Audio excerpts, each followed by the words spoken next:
Hey, everybody. Thanks for joining us in again. Today, I have my good friend, longtime friend, Kurt Wuckert Jr. He is the co-founder of Gorillapool. He is the chief Bitcoin historian at CoinGeek, and he's also a black belt in Brazilian Jiu Jitsu. He is an all-around family man, father of three. He is a fantastic human being and one of my good friends. Kurt, thanks for being us here today. Much appreciated. Heck of an intro. Good to see you, brother.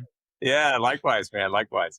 So in today's episode, we're going to talk about Kurt and kind of the where the genesis of your entrepreneurial journey came from. Maybe for those that don't know you, go ahead and introduce yourself a little bit and give us a little background. Honestly, it's hard to even figure out what the beginning of it was. My parents were self-employed my entire life. And so they were also quite young when I was born. And so I got to do that whole journey for like my entire life's memories are essentially like, how do we keep the doors open? How do we pay for, heat and electric? And oh my God, the bills are at 90 days. And why isn't anybody paying? And then, and then those seasons of, hey, we're kind of rich this year and like, that kind of thing. And just kind of how entrepreneurial stuff works. And then that is on top of the fact that their parents also had quite a bit of like my dad's dad owned a printing company and then my dad's mother, who's still alive, just retired because of COVID, but she was like self-employed interior designer and like all super, super high-end stuff. So she would do like all the Chicago Bears interiors and she would sew all their curtains and pillows and this kind of thing, like really high-end interior stuff.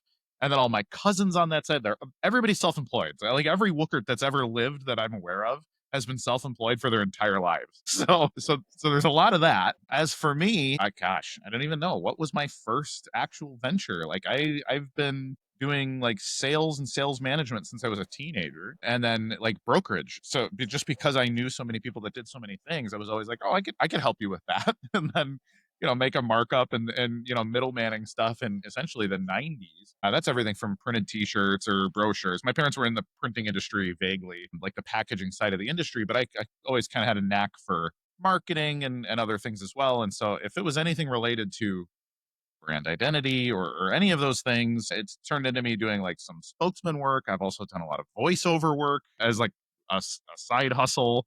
So I don't even know. The genesis of my story is like one of those things. It's like, did God speak the universe into existence or did the Big Bang happen? And I can say, you know what? I didn't see either thing happen. And so I cannot confirm where it all started precisely, but I have my own ideas and my own faith about it. So either way, we're here and we're talking now. All of it has led to this moment. Yeah, we're here, man. This is it. Yeah, that's it. That's it. Awesome. Yeah. No. So I mean, you were exposed to the entrepreneurial spirit early in your life. You grew up with it, and so you know firsthand that struggle of having much and having little, and kind of how the family dynamics play out. Talk to us a little bit about what is an experience or lesson you learned in your life that has shaped your values as a business owner. I think the key thing, it's funny that it started with an because I was going to say like being decisive, even if you're not sure, there's just something to jumping in with both feet that if it might be a good idea and you don't have a better thing to pursue at the moment, just do the best thing you can think of doing and do it with enthusiasm until some other thing pops up that says to your heart and to your brain, which are always in a bit of antagonism with each other. Okay, I'm going to do that with, I'm going to jump in both feet. But the flip side of that is to also never be all the way in or out of any one thing. Like I have always had multiple streams of income for my entire life. And the reason is I like to do a lot of things also. I'm just kind of a curious fellow. The weirdest, most egotistical version of me would say I'm something of a Renaissance man. But like you mentioned, like Brazilian Jiu Jitsu, it's like the most difficult martial art to learn and achieve rank in. And so I'm like, I'll do that one on top of building my business. And so over here, I'm Mr. Professional Marketing guy, and over here, I'm rough and tumble, like show like I actually kind of have a latent black eye still from getting kicked in the face about 3 weeks ago. Just that kind of thing, like just to keep them in balance. And jujitsu has never made me a lot of money, but I do a seminar here and there. People pay me to come out and teach. I do private lessons with my students and charge $125 an hour. And it's like, I can't do 40 hours a week of jujitsu private. I mean, if I could, I would be well off enough and might just do jujitsu, but there's just not that much demand. So, I'll do a couple of those a month and whatever. It's pocket money and that kind of thing. But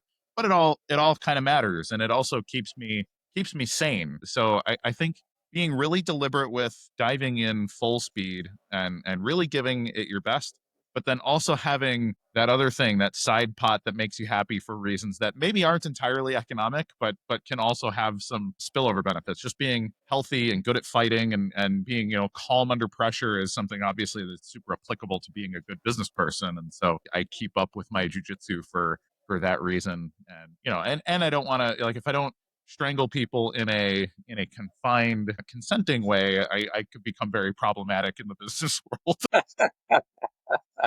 I think that's awesome because I mean there are a certain number of people in the greater community, entrepreneurial community, that are like you, that have a lot of interests in and are, I think people call them maybe serial entrepreneurs, where they have a lot of different things going on at the same time. But your bandwidth to handle that, I think, is a lot more than most people. So I think that I think we kind of, people tend to think in like right and wrong, black and white, like it's either this way or that way. And I think it's kind of everybody's, you got to find your own journey, you find your own path and what makes you happy and what it is that you want to invest your time, talent, and treasure into, you get to decide that. So maybe talk to us a little bit about some of the ventures that you got going on and what fills up your day. Like what makes up the investment of time for Kurt? Well, it's a lot of things. I mean, I've got 3 kids. I have a wife who's also something of an uncontrollable, obsessive force of nature herself, and then we also have 2 cats, 9 chickens, a church family, and quite a lively neighborhood. And so, just my personal life, it could be probably a book series if I wanted it to be. And then my business stuff, yeah, being the chief Bitcoin historian at CoinGeek is probably the most fun thing that I do. I really like the sort of the cryptic hidden history of Bitcoin stuff. Like Bitcoin has a high level story that everybody's kind of aware of, and it's all very cute. But then there's the sort of next layer under it that gets like, oh, wow, there's a lot of weird stuff that goes on in Bitcoin. And then there's the layer below that where it's like, there's kind of some he said, she said drama. Like we can't really prove it one way or another, but these people clearly got silenced or killed or disappeared in some way, or like, so it gets real weird the harder you dig. And so I've had a lot of fun making that kind of a cornerstone of my professional career in media, just breaking down, the players of the Bitcoin Civil War and those kind of things. And that's still quite a good chunk of my time. I like to write. I write an article a week and I do a podcast related to these things like general entrepreneurship in the blockchain space, but also just sort of higher level concepts or historical curiosities in the history of Bitcoin are kind of the things that I like to publish and produce. Then at Gorillapool is a BSV focused mining pool, BSV being the unbounded version, the original implementation of Bitcoin as I see it. Of course, given my madness in the Bitcoin space, I've chosen the craziest version of all that to make my home. Building a BSV mining operation is way more difficult than building it in any other ecosystem, but we've been successful as far as anything could be in that space. Like we're a major brand in the area. We have a lot of respect and rapport with the people in that community. It's still very much a niche, so it'd be kind of like I don't know, running a pork restaurant in a Muslim country or something. It's like you're gonna have a niche customer base, but they're really gonna appreciate the bacon that you serve. And so it's that's kind of how that company goes. But it's good, pays its own bills and pays its employees and vendors and stuff. So it's good in that sense. It's certainly not made me wealthy in the monetary sense, but it's taught me a whole heck of a lot of lessons about infrastructure and the data economy and all those things, which is super applicable to the other businesses that we do. We do quite a bit of consulting. We have 2 other brands in the space. One of them called Open Protocol Labs, the other one called Be Open. And we basically do software consulting and production of blockchain related software. So things like token protocol management, smart contract creation, management, audit, security testing, and those kind of things. But basically the application level or the underlying like machine level how do you build this stuff? We define through one of those brands, and really have a lot of fun with that. And so that one has good paying customers, and we've done a lot of really cool stuff because we have a lot of very unique knowledge. Because there are blockchain people that do a lot of the same things, but we've been the people that have made a point of checking around, like basically opening all the doors they told you not to open, either because they didn't exist or if there's something behind them, it's not valuable. And we're like, oh, okay, well, we'll play down that hallway for our whole careers. And it turns out there is some interesting stuff down that hallway, and it's allowed us to make some good friends, across chains, like lots of other blockchain communities. While they may not like us in public, or they may specifically ask me not to mention that we're working together, but then we end up having quite a good working relationship. Because when you think differently with sincerity, I think it's pretty valuable. So my work days are usually at minimum 10, and sometimes as long as 15, 16 hours a day, working with our global team. I have a business partner in East Asia. He's exactly 12 hours opposite me. So my 9 a.m. is his 9 p.m. And we were doing daily meetings, working on logistics. And we've got customers in essentially every time zone that has a major city in it. So busy. And then I teach jujitsu in the evenings too. I usually take my 2 hour break to go to the gym and get some rounds in, and teach my students how to strangle and dismember people for my sanity.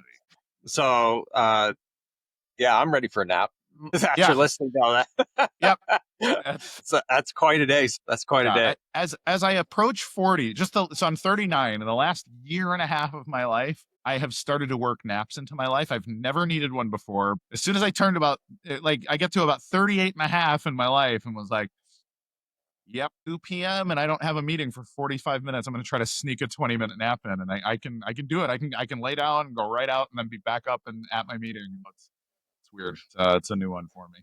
Nice. So Yeah. with all that going on and all the pressure of spinning plates going everywhere, what is your drive, your motivation, your inspiration? Like what keeps you going for those 10 to 16-hour days? Like what is it that motivates you? I think a lot of people don't get bored the way that I get bored. And I think that's a little bit just a me thing. And I don't want to compare myself to the richest man in the universe, but like Elon Musk is kind of the same way, where like why does he need to be the CEO of Tesla and SpaceX and the Boring Company and all these? It's like, wait, why did you need to start another company that just puts tubes under cities? Like it's just like he's crazy. And truly I think there is a certain level at which I'm just a crazy person, and like that's okay. I think if this was 100 years ago, and I didn't have access to the global economy, like I'd have been the kind of person that worked 3 jobs or started some crazy company doing something in like mechanical, like I don't know, let's build crazy motor carriages, or let's see if we can uproot General Motors or something. Like I've just always I picture myself just being very restless. I think is what it is I just, when I lay down at night, I want to read books about stuff that I don't know. I want to consume information and learn things, and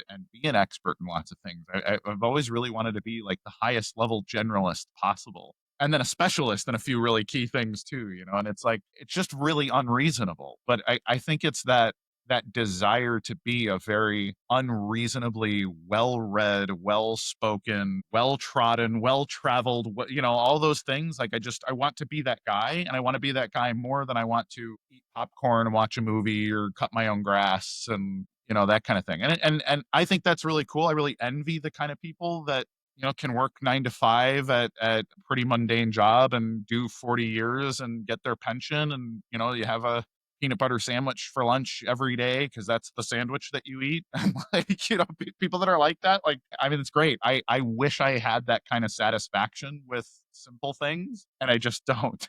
So I'm like this. Well, we love you for it, sir. So I want to ask a little bit, go a little personal here, and see if you're willing to share some behind the scenes details about the maybe some of the personal struggles, family struggles, entrepreneurial struggles.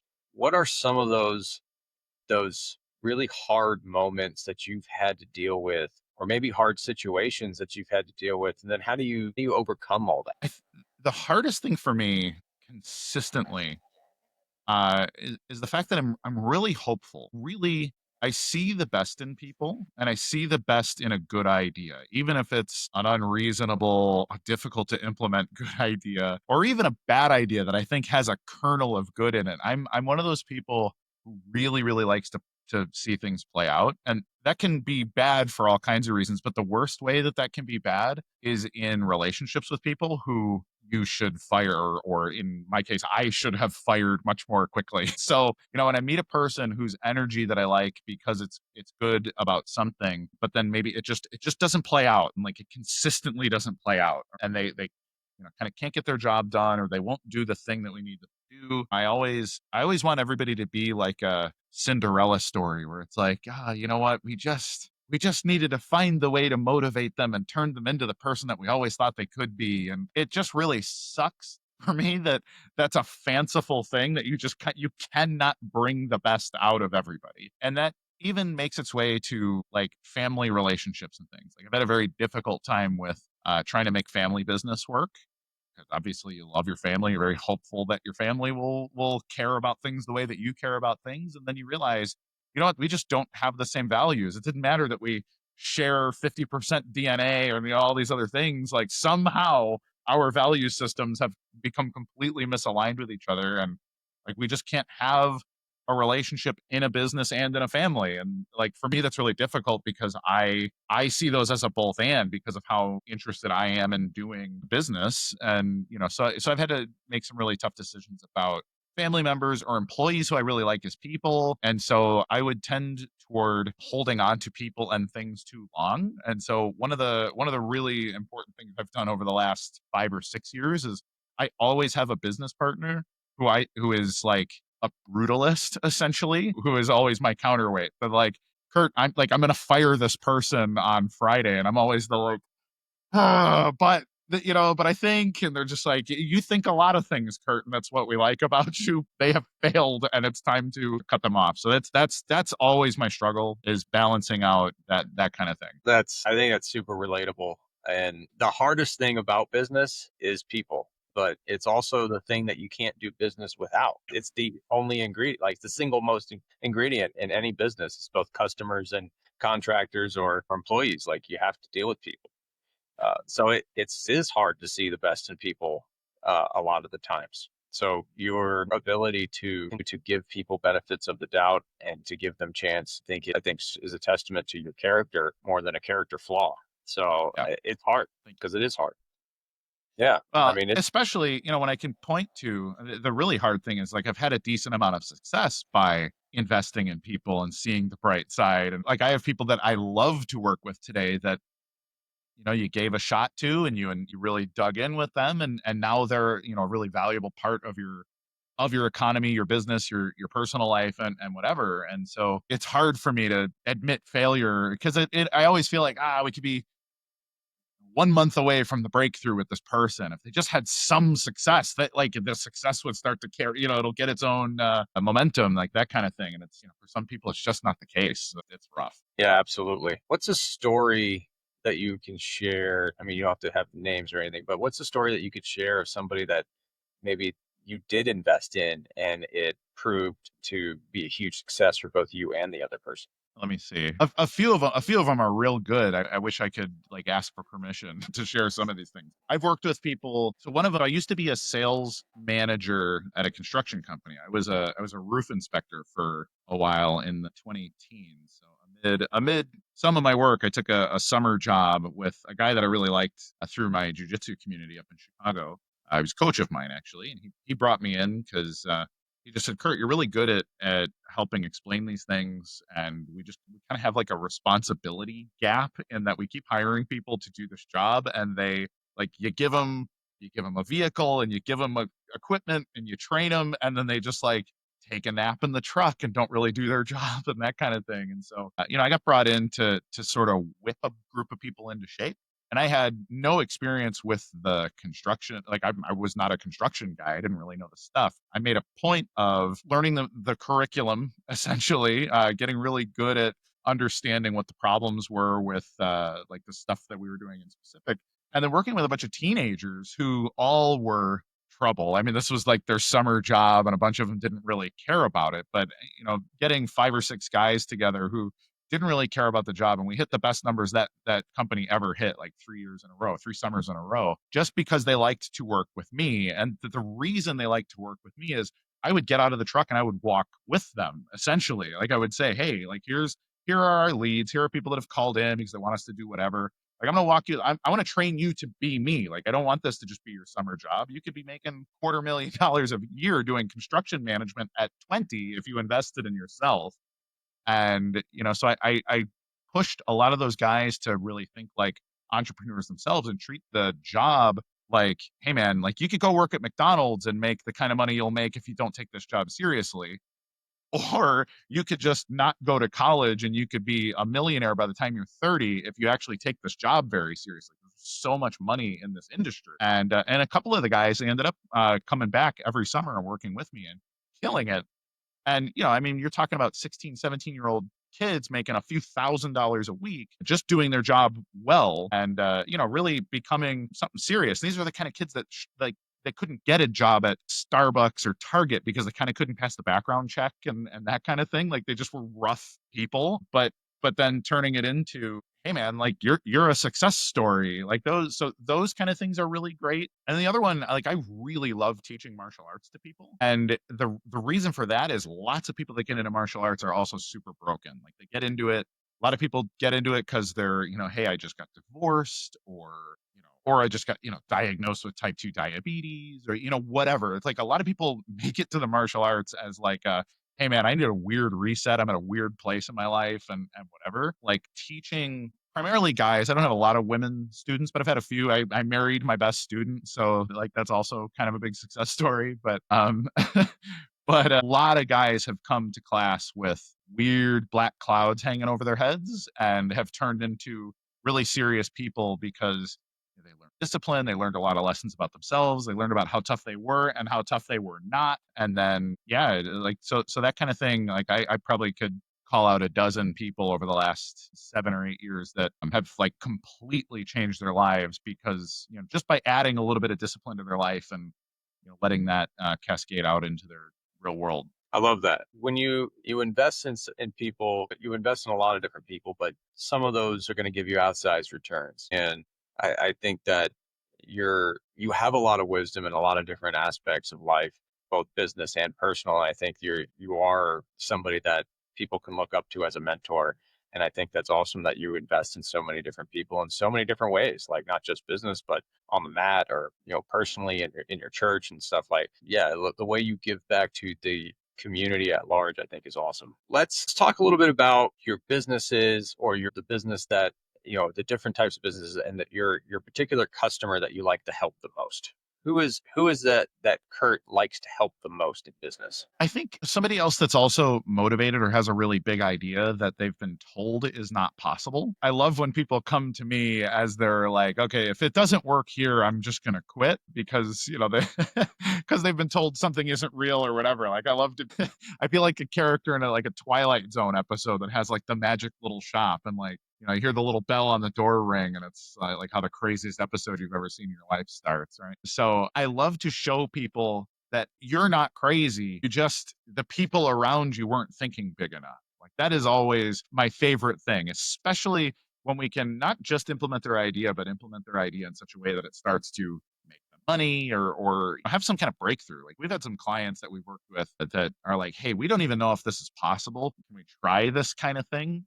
And when they've got the budget for it and they're passionate and they want to break new ground, it's like any of those movies where you watch, like, a historical retelling of, like, like Ford versus Ferrari. Like, who had any business trying to beat Ferrari at Le Mans, right? Like, that's just their thing. They win every year because 'cause they're Ferrari, and you don't mess with that, right? And, like, it just took a handful of completely insane people at Ford to say, "You know what? With the right ingredients and the right people, we could beat anybody." And, when you see those kind of things play out, like, that's the kind of memory that I want to leave on people. It's who I wanna be for my kids. I want my kids to look back and say, "You know what?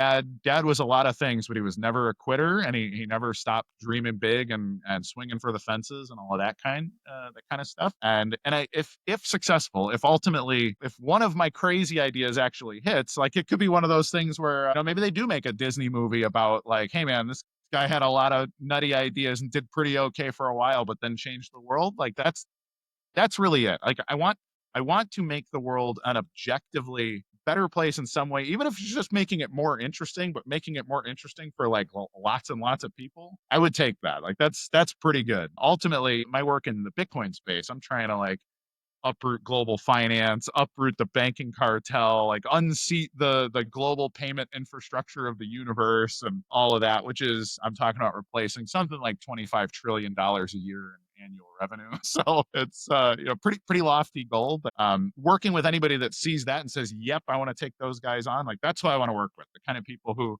look at a mix of like State Street and JP Morgan and MasterCard and, New York Life Insurance or AXA Global, BlackRock, all those people, and says, you know what? I want to fight all of them, and not in just a weird political way. Like anybody can like hold up a sign and, like, hey man, take down the bankers. Like that's cute. But like somebody is going to replace those companies or buy those companies out of bankruptcy at some point. And I would really like it to be me or a client of mine or some consortium of people that I've helped put together. That would be epic. So bring me those people. You want the people that don't back down from a fight for sure. 100%. That's awesome. And I think of you as the iron that sharpens other iron. You are like that iron rod that is just waiting for other people to come and just get sharpened on. Like you are the guy that helps sharpen other people. So I think I that's appreciate that. yeah, man. You're an inspiration to a lot of different people, and I think that your mindset, your mentality, and your work is something that is worth pursuing. And I think that the way that you help people and you build people up, that you're a builder, of also not just of people, but of actual real infrastructure and things that matter.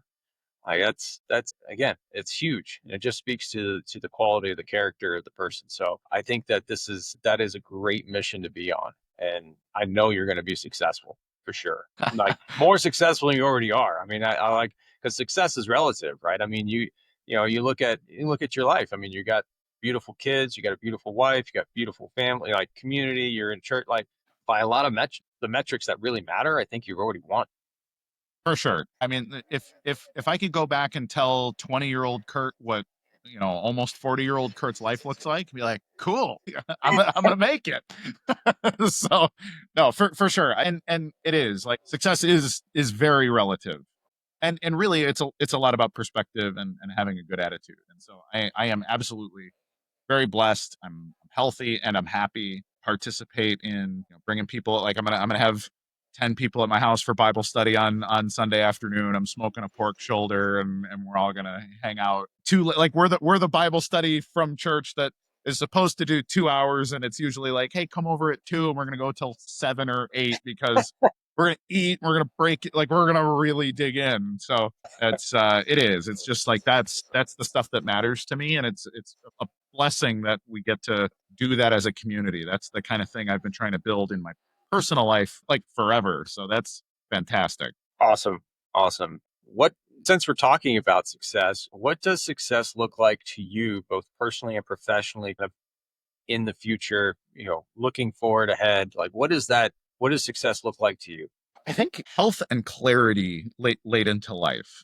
I've always looked at people who are like falling apart in their 60s and just wondered like, man, like what got you here? What a terrible thing, because somebody in their 60s might live another 20 years with a leg that doesn't work, or having survived a stroke and their life is pretty difficult from then on, and those kind of things. And so a big one for me is having that balance of the ability to do what you want late into life, and that includes business, or just like, hey, I'm going to go for a swim when I feel like it, and that kind of thing, or like, hey, I just want to walk with my grandkids without that being a, hey, sorry guys, I can walk for 5 minutes, but then can't do much more. Meanwhile, you see guys, some people are well into their 80s. I go work. I live in Delray Beach, Florida, which is like chunk of retirement-ish area for lots of people, typically from New York. And so when I go hit the gym, like there's a few people that are clearly in their 90s hitting the weight bench and this, and I'm like, man, that is awesome. So, that's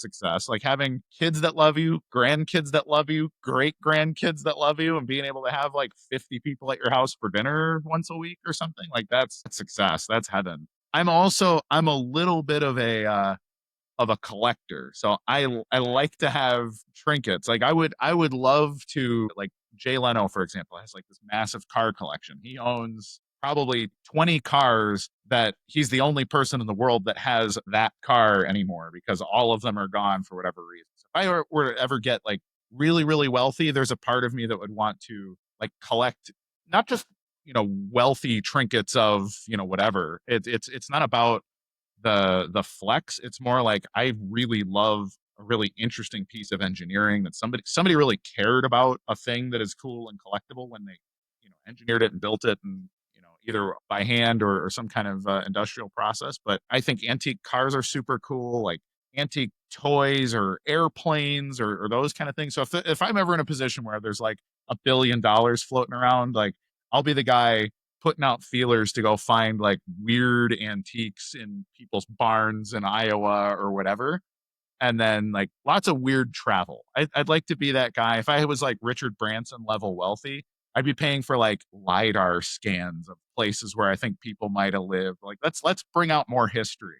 So I have a big love of esoteric knowledge and lost history and those kind of things. So I would love to, be one of those people that helped prove that, hey, about 100 million people lived in Antarctica 10,000 years, before anybody recorded any of it. And like, I helped prove that. That's my gift to the world. Like, go take it away, universities. Go do the archaeology, like that kind of thing. So that would be those are my long shot weird goals. But I will be plenty satisfied with, weekly dinner with my great grandchildren. That's awesome. I love that. As we kind of close the episode here, what is one piece of entrepreneurial wisdom that you want to leave to the next generation? Stay curious and do the things that you're passionate about. If you're not passionate about it, you're not going to get supremely wealthy for sure. Like you might do okay. I know a lot of investment bankers that are very happy to, have their massive salary, but a massive salary is still only ever going to be a massive salary. Nobody's going to pay you $10 million a year unless you're the CEO of a Fortune 50 company. And so really that opportunity for real wealth comes from entrepreneurship. And entrepreneurship can be a mix of things that are your passion projects and whatever, but they can also be something that you just like doing because you like doing it.